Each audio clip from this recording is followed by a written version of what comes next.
इंदौर राज्य में ये मुद्दा अभी चल रहा है और ये प्रचारित हुआ है।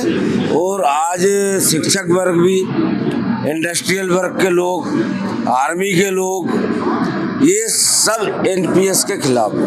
अगर आपको पेंशन दे दिया जाए जी, ओल्ड पेंशन स्कीम जी, और रेल को प्राइवेट कर दिया जाए तो उसका कोई मायने है?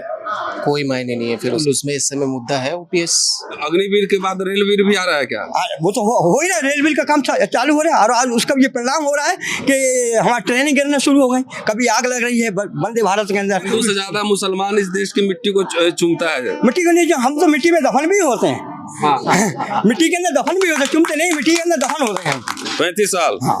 तो बहुत पैसा मिल रहा होगा अभी। अरे भाई पेंशन बढ़िया मिल रही है हमको, पेंशन जो है अच्छी मिल रही है, मगर हमें इस बात की चिंता है हमारे इन बच्चों को नहीं मिल रही होगा। इनका क्या होगा, इनका क्या भविष्य अपने होगा? पेंशन में से बिरयानी तो खिलाएंगे ना हमें? अरे हम बिरयानी भी खिलाएंगे, पुलाव भी खिलाएंगे आपको। मध्य प्रदेश के रहने वाले हैं, मध्य प्रदेश के क्या क्या मुद्दे हैं जिसमें चुनाव हो रहा है? उसमें ओपीएस मध्य एनपीएस है। प्रदेश में एक तो ओपीएस है, क्योंकि स्टेट में भी तो ओपीएस एनपीएस लागू हो गया ना, एकदम। तो वो तो ओवरऑल सब पे, मतलब एमपी का जो एम्प्लॉय उस पर भी वही प्रॉब्लम है, सेंट्रल का एम्प्लॉय उसकी भी वही प्रॉब्लम है, एनपीएस। और एनपीएस में दिक्कत ये है कि कितना पेंशन मिलेगी कुछ डिसाइड नहीं है। कुछ लोग भी 10 साल की नौकरी के बाद रिटायर्ड हो रहा है, पेंशन मिल रही 2000 रुपए।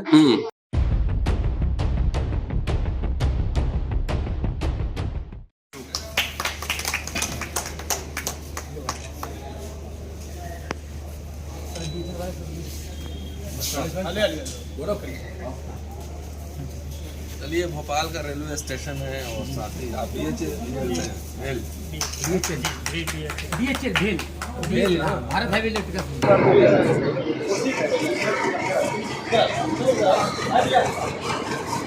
किसी शहर के मिजाज को अगर पहचानना हो तो रेलवे स्टेशन पर जरूर जाइए और बस अड्डे पे भी जाइए और जो ढाबा है, देसी ढाबा, वहाँ पे भी ज़रूर जाइए। उससे आपको पता लगेगा कि आखिर शहर में चल क्या रहा है, उसका मिजाज क्या है। दोस्तों, रतनलाल बोल रहा हूँ और आप देख रहे हैं अम्बेडकरनामा। आज मैं भोपाल रेलवे स्टेशन पर हूँ और प्लेटफॉर्म नंबर 1 पर है और पीछे आप देख रहे हैं all India guards council Bhopal, एकीकृत चालक एवं गार्ड लॉबी, पश्चिम रेलवे भोपाल। कई साथी हैं यहाँ पर और चुनाव का माहौल भी है। मध्य प्रदेश में चुनाव है, हालांकि ये राज्य सरकार के अंतर्गत नहीं है, लेकिन आप लोग सब यहीं के रहने वाले हैं, मध्य प्रदेश के रहने वाले हैं। और क्या चल रहा है शहर में ज़रा ये भी समझेंगे, क्योंकि मैं जिस शहर में जाता हूँ मिजाज तलाशने की कोशिश करता हूँ। और आप आवाज़ में आप सुन भी रहे होंगे कि पूरा अनाउंसमेंट जो आ रहा है रेलवे का, आप सुन भी रहे होंगे। और सारे साथी यहाँ पर हैं, इनके पहले रेलवे की क्या समस्या है, सारे न्यू पेंशन स्कीम वाले हैं, और क्या हो रहा है उसमें ज़रा ये भी जानने की कोशिश करेंगे। कितना शेयर करता है, कितना रेलवे देता है, क्या मिजाज है। अगर गार्ड यूनियन के कुछ लोग मिलेंगे तो उनसे भी बात करेंगे और आपको बताएंगे कि आखिर रेलवे कर्मचारियों की समस्या क्या है। कई साथी हैं, इनसे पूछेंगे। कौन बोलेंगे सबसे पहले? आइए आगे आइए, जो बोलेंगे कौन बोलेंगे, आइए। अच्छा, न्यू पेंशन, क्या नाम है आपका? चंद्रशेखर मालवीय। चंद्रशेखर मालवीय, हाँ। आप कब से नौकरी में? मैं 2016 से। 16 से जी। तो किस पोजीशन पे काम करते हैं? मैं टेक्नीशियन था कि टेक्नीशियन 3 से वैकेंसी मतलब स्टार्ट होती है। अभी मैं टेक्नीशियन 2 हूँ। तो मतलब 2400 ग्रेड पे के अंदर एक प्रमोशन हो गया है? जी, एक प्रमोशन हो गया। तो क्या आपको न्यू पेंशन स्कीम में है? जी, न्यू पेंशन। तो कितना कटता है? मेरा जो बेसिक सैलरी है उसका 10% कटता है और साथ में अभी सरकार बताती है कि 14% वो सरकार मिलाती है, जो भी केंद्रीय सरकार है। तो कुल मिला के 24% बेसिक का जो जमा होता होगा। आपको पता लग जाता है कि इतना जमा हो गया? जी, मैसेज आता है हमारे पास। जब मैसेज आता है जी। तो आप लोग इसके खिलाफ आंदोलन कर रहे हैं, क्या संगठन का नाम है? संगठन का नाम है हमारा इंडियन रेलवे एम्प्लॉय फेडरेशन के अंतर्गत हम लोग आते हैं। West central railway workers union हमारा पश्चिम मध्य रेलवे के अंतर्गत काम कर रहा है, रेलवे के अंतर्गत। तो क्या इसमें हो रहा है? इसमें आप न्यू पेंशन स्कीम के खिलाफ आंदोलन कर रहे हैं? न्यू पेंशन स्कीम के खिलाफ आंदोलन करने की जरूरत हमको इसलिए पड़ी क्योंकि हमने देखा 2004 से जब हमारी पेंशन और पुरानी पेंशन, नई पेंशन लागू हुई, तो उसके दुष्परिणाम आना अभी चालू हुए 1-2 साल में कि जो हमारे यहाँ रिटायर हो रहे हैं कुछ जिनकी रिटायर हुए हैं? जी रिटायर हुए। कोई रिटायर्ड है न्यू पेंशन स्कीम में? अभी यहाँ पे तो नहीं है, कटनी में 3 लोग रिटायर हुए हैं, तो 7 लोग लगभग रिटायर हो गए हैं। जी, तो उनका डेटा भी एक्चुअली हमारे पास है, अगर आप चाहें तो हम दिखा देंगे उनका डेटा। दिखाइएगा जरूर। जी, उसमें ये था कि किसी की 25,000 पेंशन थी, वो लास्ट बेसिक थी, किसी की 34,000, किसी की 38,000, लेकिन वो एंड नई पेंशन स्कीम के तहत अपनी पेंशन पा रहे हैं, कोई 1800, कोई 1900, कोई 2,500 पा रहा है। जबकि अगर वही पुरानी पेंशन होती तो कम से कम मिनिमम 15 से 20,000 रुपये मिनिमम उनको मिलता, उसके ऊपर से डीए अलग से उनके एप्लीकेबल होता। तो आपके पिताजी नौकरी में थे? नहीं, मेरे पिताजी नौकरी में नहीं थे, किसान है वो, 2 एकड़ जमीन है। कहाँ पे? ये यहाँ से 40 किलोमीटर दूर गोहरगंज, भोजपुर विधानसभा पड़ती है। भोजपुर विधानसभा, जी, रायसेन जिले के भोजपुर बिहार में है, बहुत चर्चित जिला है वो। जी जी, ये भी बहुत चर्चित है। किस वजह से? यहाँ पे शिव जी का मंदिर है, 17 मतलब राजा भोज ने बनाया था। अच्छा, 17वीं सदी से पुराना मंदिर है लगभग। अच्छा, ये आपके संगठन का नाम एक बार रिपीट कीजिए। West central railway workers union है, ये पश्चिम मध्य रेलवे के अंतर्गत काम कर रहा है। हाँ। हम संबद्ध है इंडियन रेलवे एम्प्लॉय फेडरेशन से। अच्छा, फेडरेशन। जी जी, और उनके और ऊपर इसमें सारे कम्युनिटी के लोग हैं? जी बिल्कुल, हिंदू मुस्लिम सब हैं? मुस्लिम सिख ईसाई हमारे सारे रिटायर हो चुके हैं। मुस्लिम है डॉक्टर अनवर जी। अच्छा, और मैं चंद्रशेखर मालवीय है, जैसे आप नाम से समझ गए होंगे, हिंदू हूँ। हाँ। बाकी जो भी हिंदू में भी होता है ना, SC OBC सारे हमें उसमें हिंदू में भी होता है ना, SC ST भी आ जाता है उसमें। देखिए, हमारा फेडरेशन का या हमारी यूनियन का कहना ये है कि हम रेलवे एम्प्लॉय पहले हैं, उसके बाद हम भारतीय पहले हैं, तो मोदी जी कह ही रहे हैं, तो क्या दिक्कत है? पहले भारतीय हैं, उसके बाद जैसे अम्बेडकर साहब भी बोले थे कि फर्स्टली एंड लास्ट। लेकिन हमारी यूनियन का यही उद्देश्य है, हम ना किसी धर्म को मानते हैं। वो बात नहीं है, लेकिन अब ये जानना आंकड़े जरूरी होते हैं। जी जी, आंकड़े इसलिए पूछा जा रहा है, और कोई नहीं, सब है। आइए, इधर आइए। हाँ, हमारे जैसे यूनियन में जो जोनल वो है वो पुष्पेंद्र त्रिपाठी जी है, और है ना महामंत्री जी है, और ये चंद्रशेखर मालवीय जी है।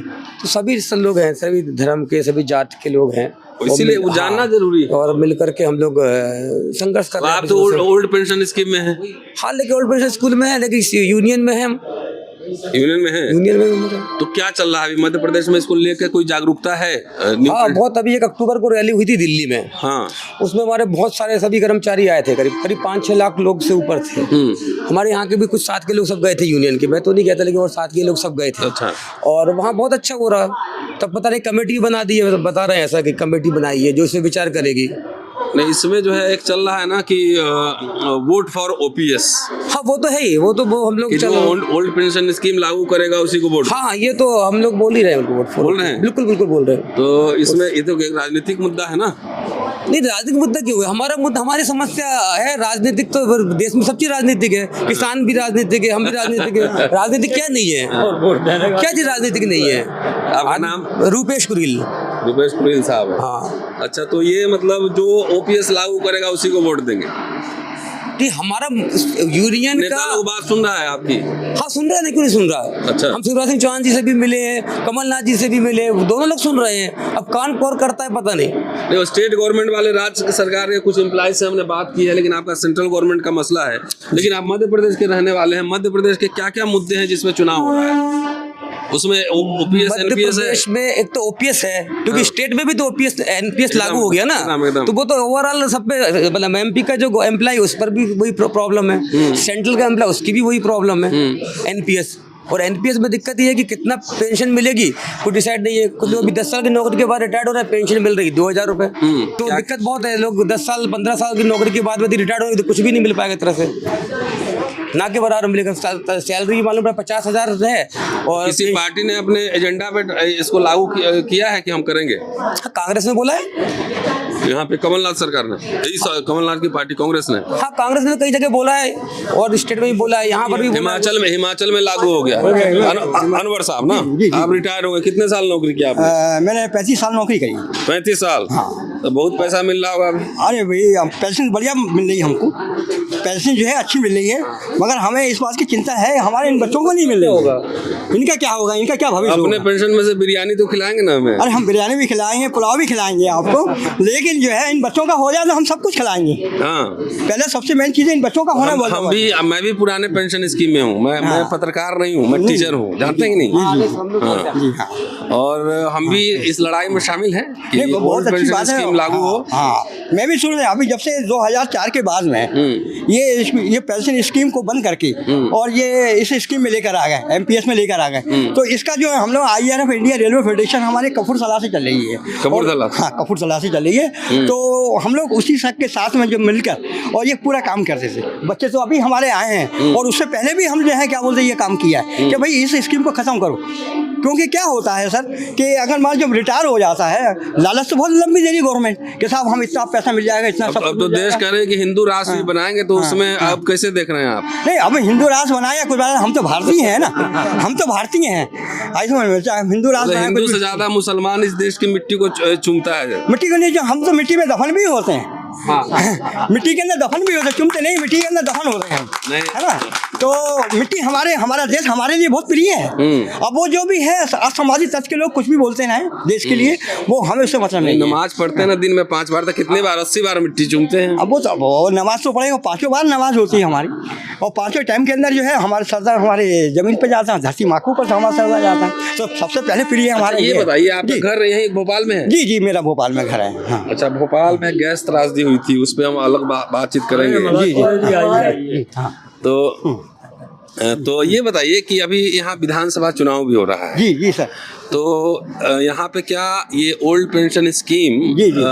कोई मुद्दा बन रहा है चुनाव में? बिल्कुल बिल्कुल बन रहा है मुद्दा, क्योंकि लोगों को ये मालूम होना चाहिए जो हमारे स्टेट गवर्नमेंट के लोग हैं। अभी तो है ये हम लोग सेंट्रल के लोग हैं, तो सेंट्रल के लोग तो हम सेंट्रल के हिसाब से हम लोग काम कर रहे हैं। स्टेट के जो लोग हैं तो उनको स्टेट के अंदर भी कम है। जैसे 3-4 स्टेटों के अंदर जो है ना खत्म हो, जैसे आपका ये क्या बोलते हैं उसका नाम, हिमाचल में भी हुआ है, ये अपने क्या बोलते हैं राजस्थान, हाँ राजस्थान भूल गया, राजस्थान है, छत्तीसगढ़, ऐसे 4-5 स्टेटों में खत्म हो गए। तो हम तो यही चाहेंगे हमारी कोई ऐसी गवर्नमेंट आ जाए तो हमारे इन बच्चों का भविष्य सुधार दे। तो ये बताइए कि यहाँ राज्य के चुनाव में क्या क्या मुद्दा बन रहा है? राज्य के चुनाव में तो साहब ये देखो कुछ ऐसी पार्टियां हैं वो सब हिंदू मुसलमान के अलावा कुछ दूसरी काम तो करती नहीं है। और दूसरी चीज़ क्या है कि कांग्रेस जो काम कर रही है तो अभी इन मुद्दों को लेकर चलिए। अब 2-3 कांग्रेस ने 2-3 मुद्दे बनाए हैं, जैसे कि लेडीज़ को भी कुछ शादी बारात बच्चों को उनको भी कुछ पैसा देंगे। और ये स्कीम के बारे में भी अभी हमने कल परसों टीवी में देखा था, तो ओल्ड स्कीम के बारे में भी उसकी रिपोर्टिंग आ रही है। तो हमें लग रहा है कि अगर ये देखा है एक जगह, देखा है, हाँ बोला कमलनाथ ने भी लगाया, नहीं हम टीवी के अंदर न्यूज़ में आ रहे हैं, उनके ऐड में भी आ रहा है। तो ऐड में आ रहा, हमें लग रहा है कि हो सकता है कि ये गवर्नमेंट बन जाती है तो हमारे बच्चों को भविष्य उज्जवल हो जाएगा। तो क्या और क्या मुद्दे होंगे यहाँ पे चुनाव में? बेरोजगारी, भ्रष्टाचार? बेरोजगारी तो सीमा के ऊपर है। अच्छा, हिंदू मुसलमान वाला चल रहा है कि नहीं? नहीं, हिंदू मुसलमान का नहीं, इस वक्त में क्या है कि रोजगार के ऊपर ज़्यादा वो फोकस आ रहा है। हाँ, सब जगह रोजगार होना चाहिए, बहुत जरूरी है, क्योंकि आजकल बच्चे बेरोजगार घूम रहे हैं। और अभी क्या हो रहा है हमारी भारतीय रेलवे के अंदर, मैं तो अपनी रेलवे की बात कर रहा हूँ, हमारी भारतीय रेलवे में 90% काम जो है हमारे कॉन्ट्रैक्टर के ऊपर पहुँच गया, 90% काम। अच्छा, वो अग्निवीर के बाद रेलवीर भी आ रहा है क्या? वो तो हो ही रहा है, रेलवे का काम चालू हो रहा है। और आज उसका ये परिणाम हो रहा है कि हमारी ट्रेनें गिरना शुरू हो गई, कभी आग लग रही है वंदे भारत के अंदर, ठेकेदारी वाले लोग। हाँ, कभी आग लग रही है, कभी ट्रेन गिर रही है। तो इसमें तो कम से कम मेरे ख्याल से आग और ट्रेन के नौजवान से बात करते हैं कि आखिर ये जो आप भी न्यू में हैं? जी जी, तो न्यू पेंशन स्कीम में इसके साथ साथ निजीकरण का भी मामला चल रहा है। जी बिल्कुल। अगर आपको पेंशन दे दिया जाए, जी, ओल्ड पेंशन स्कीम जी, और रेल को प्राइवेट कर दिया जाए, तो उसका कोई मायने है? कोई मायने नहीं है फिर उसका। तो क्या ये लड़ाई आप रेल के निजीकरण के खिलाफ भी लड़े? रेल बहुत बड़ी मतलब है, निजीकरण के खिलाफ भी है ये लड़ाई। अच्छा, बिल्कुल। आपका नाम? सुशील गुप्ता। अच्छा, गुप्ता साहब, आप कहाँ, भोपाल में ही काम करते हैं? जी, भोपाल में ही काम करते हैं, टेक्नीशियन 1 हूँ। टेक्नीशियन 1? जी। अच्छा, मालवीय साहब टेक्नीशियन 2? जी। आप सीनियर हुए? जी। तो और क्या क्या, चलिए भोपाल में ही रहते हैं आप? जी, भोपाल में ही रहता हूँ। तो आपका जो मुद्दा है एक नेशनल इशू है। बिल्कुल। और कई राज्यों में, जैसे बंगाल में तो कभी लागू ही नहीं हुआ एनपीएस। जी। तो क्या यहाँ के जो लोकल चुनाव हो रहे हैं असेंबली के, उसमें मुद्दा बन रहा है? बिल्कुल, उसमें इस समय मुद्दा है ओपीएस है। बिल्कुल। और इसके अलावा क्या क्या मुद्दा है? इसके अलावा तो बाकी मुझे और जानकारी नहीं है, मान लीजिए। मुझे मेन एनपीएस की लड़ाई है मेरे लिए। नहीं, तो आपने तो मुहिम चलाया हुआ है जी कि ओल्ड पेंशन स्कीम जो लागू करेगा उसी को वोट देना है, वोट फॉर ओपीएस। बिल्कुल बिल्कुल। गुप्ता जी लोग तो ज्यादा बीजेपी को वोट दे रहे हैं, ये सही है कि नहीं? बिल्कुल बिल्कुल, ये बात सही है, बिल्कुल सही है। मैं तो रिसर्चर हूँ ना। बिल्कुल बिल्कुल। तो आप जिससे मांग रहे, जो रोका हुआ है, लागू किया बीजेपी ने, अटल बिहारी वाजपेयी ने जी, ठीक है जी, और अभी लागू है। बिल्कुल जहाँ वोट लोग दे रहे हैं उसी से मांग रहे हैं, तो मिलना संभव है? बिल्कुल संभव नहीं है। हैं? बिल्कुल अब संभव कैसे नहीं हो करेंगे? सकता चलिए, है। बहुत सारे मुद्दे हैं। और क्या क्या समस्या है रेलवे में? ठेकेदारी यहाँ पे अभी काफी जगह लागू हो चुका है। हाँ, काफी ठेकेदारी कोई यहाँ काफी पे है जो कॉन्ट्रैक्चुअल पे काम करते हैं? नहीं। नहीं बोलो भी नहीं यहाँ पर। हैं? नहीं। वो डर के बोलेंगे भी नहीं। जी, हैं? बिल्कुल। ठेकेदार निकाल देगा बिल्कुल उसको। ठेकेदार निकाल तो देगा। कितना स्टाफ यहाँ कॉन्ट्रैक्चुअल होगा भोपाल में? भोपाल में लगभग मेरे हिसाब से 1000 से ऊपर होना चाहिए। 1000 से ऊपर? जी और ज्यादा होगा। परमानेंट स्टाफ कितने होंगे? परमानेंट भी लगभग कितना हो? परमानेंट रेलवे स्टाफ ना जी परमानेंट। Railway staff. हाँ, तो यहाँ टोटल पहले कितने हैं? 20,000 लोग थे। अच्छा। हाँ, 20,000 में से कुछ रिटायरमेंट भी हो गए। अब जो नए बच्चे आए हैं तो उसमें जो जगह खाली हो जाती है उसमें दोबारा भर्ती नहीं हो पाती है। उसकी जगह क्या काम करती है गवर्नमेंट, तो उसकी जगह कॉन्ट्रैक्टर को दे देती। और कॉन्ट्रैक्टर का काम जो 751 है भोपाल में। है अच्छा, आपका नाम? डीडी मलाजपुर है। जी मना दीदी? डीडी मलाजपुर। अच्छा, आप यही में काम करते हैं? अच्छा, गार्ड का इसमें है? आप गार्ड हैं? गार्ड नहीं, ऑफिस सुपरिटेंडेंट। अच्छा, ऑफिस सुपरिटेंडेंट। लेकिन कौन सी ट्रेन जा रही है? तिरुपति हजरत निजामुद्दीन। कितने परमानेंट स्टाफ होंगे? 6,751 समथिंग, ये सही है। एक्चुअल फिगर याद नहीं है। तो ये जो आंदोलन चल रहा है अभी ओपीएस का, उसमें क्या कॉन्ट्रैक्चुअल स्टाफ का भी मुद्दा है? नहीं, सबका मुद्दा है, जैसे भाई अनवर भाई ने बता चुके हैं। और ये एनपीएस के खिलाफ सबसे पहला मुद्दा उठाया था Indian railway employees federation Kapurthala ji. और उसी के भाई हमारे अमरीक भाई है, कपूरथला में है अभी।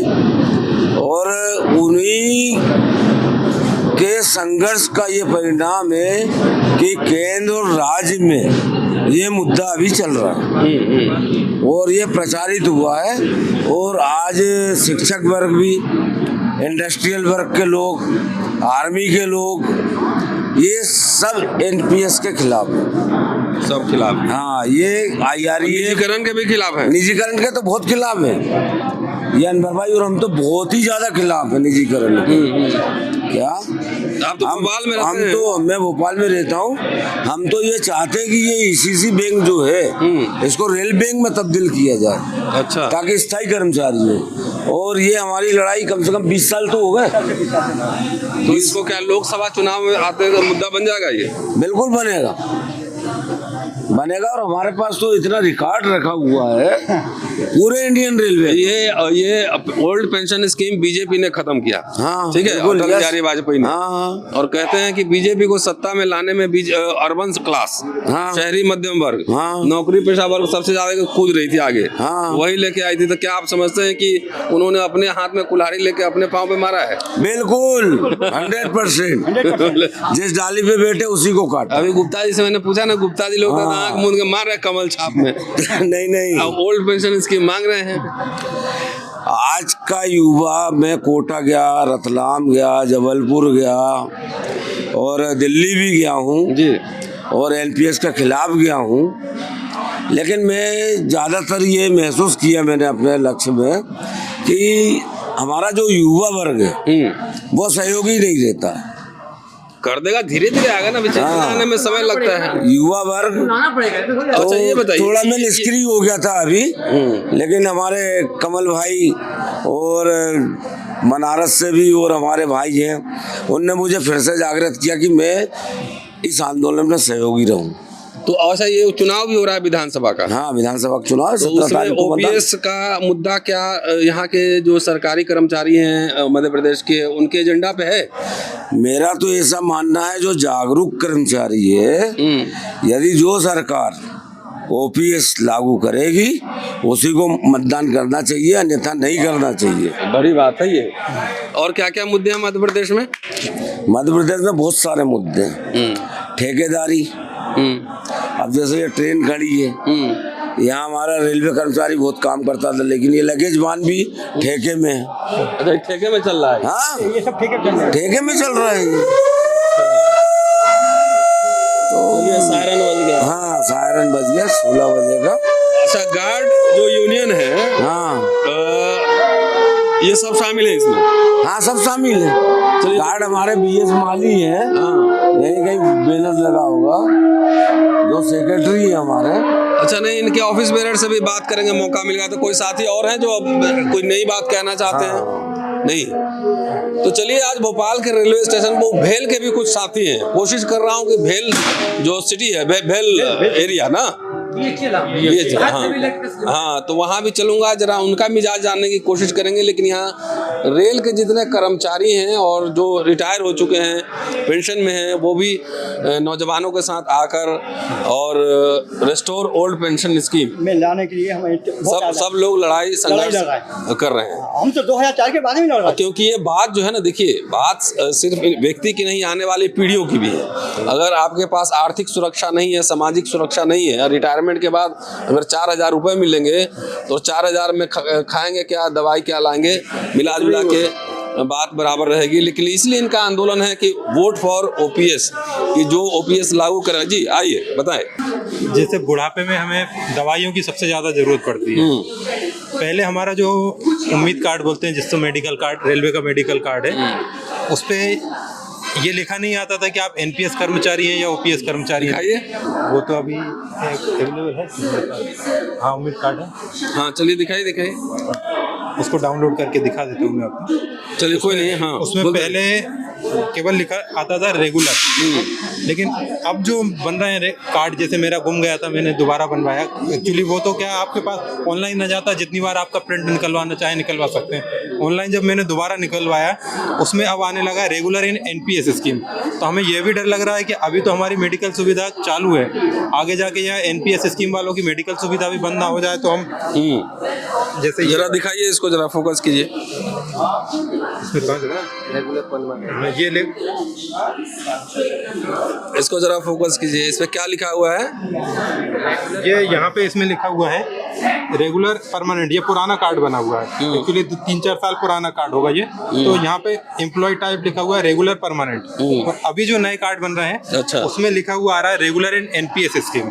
तो इसका क्या मतलब है? परमानेंट जो पहले वाला होगा पेंशन वाला, उसकी हेल्थ फैसिलिटी अलग और आपकी अलग, NPS वालों की अलग। हमको यही डर लग रहा है कि कहीं ऐसा ना हो जाए, तो इसलिए वो हमारे अंदर और डर बैठा हुआ है। तो हम चाहते हैं कि और जल्दी से जल्दी पुरानी पेंशन लागू हो, जिससे कि हमारे आगे ना केवल हमारी मेडिकल फैसिलिटी, बाकी आगे की हमारी जो भी सुविधाएं वो भी चालू रहे। चलिए, तो ये मामला है हेल्थ का जो है मामला, वो भी ओल्ड और न्यू पेंशन स्कीम के हिसाब से अगर डिसाइड होने लगे तो सोचिए क्या होगा। ये विशेष एक लेटर निकला है सर। जी हाँ बताइए। इसमें कि जो न्यू पेंशन स्कीम है उनके लिए हेल्थ सुविधा अलग है। अच्छा, हाँ, जो ओल्ड पेंशन है उनके लिए सुविधा अलग है। चलिए मिला जुला के क्या होना है आप समझिए। और इनका मूवमेंट है vote for old pension scheme. ये मैं जहाँ जहाँ जा रहा हूँ लोगों से बातचीत करता हूँ और आपको रूबरू कराता हूँ। पूरा वीडियो देखते रहिएगा। और आप लोग अम्बेडकर नामा देखते हैं? नहीं देखे होंगे। अच्छा आप देखते हैं। अच्छा, आप मालवीय जी हैं इसलिए अम्बेडकर नामा नहीं देखते हैं? नहीं, मैं मालवीय पंडित जी हैं। देखिए, मेरे को ना तो मालवी, ना पंडित, ना SC ST तो कोई मतलब नहीं है। एक्चुअली जब भी मेरे यूनियन के साथी आते हैं ना, मेरे घर में रुकते, मैं ये नहीं पूछता कि आपका नाम क्या है या कौन। अच्छी बात आप है, मेरे किचन में जाइए, ये ताला और चाबी लीजिए, क्योंकि मेरा घर पास है। वो ठीक है, एक इंडिविजुअल धीरे धीरे ऐसे अगर समाज सुधरेगा तो बेहतर हो जाएगा। लेकिन ये आदर्श स्थिति अभी नहीं है जी, ये आदर्श स्थिति होनी चाहिए। एक्चुअली एक बार मेरे साथ हुआ था, मैं हनुमान जी के मंदिर में अपने गांव में गया था, तो एक पंडित जी के मेरे पैर पड़े। तो वहाँ पे हम लोग इसलिए घर में उनके जा सकते हैं क्योंकि हम बढ़ाई हैं, कारपेंटर हैं। अच्छा, अगर हम लोगों से वो छुआछूत करेंगे तो उनके घर का काम कौन करेगा? लकड़ी का दरवाजा टूट कौन बनाएगा? धर्मशास्त्रों में लिखा हुआ है सत शूद्र और असत शूद्र, प्योर शूद्रा, इम्प्योर शूद्रा। जिनको घर में काम लेना है, दूध मंगवाना है, खिड़की बनवाना है, बोला तुम बढ़िया वाला, हाँ बढ़िया वाला। तो और जिससे बाहर साफ सफाई कराना है वो बोला कि उससे अलग रहना जी। तो ये लीला, इसको हम जनेऊ लीला कहते हैं। इसको जरा समझ लीजिएगा। ये देखिए नया वाला कार्ड है। हाँ, वही कार्ड है, सेम अभी डाउनलोड किया। अब देखिए इसमें कहाँ पे लिखा हुआ जरा बताइए, रेगुलर इन NPS स्कीम। देखिए सेम कार्ड है, ये देखिए। चलिए अपने लिए और आने वाले बच्चों के भविष्य के लिए जरूर आप संघर्ष करते रहिए। शुक्रिया।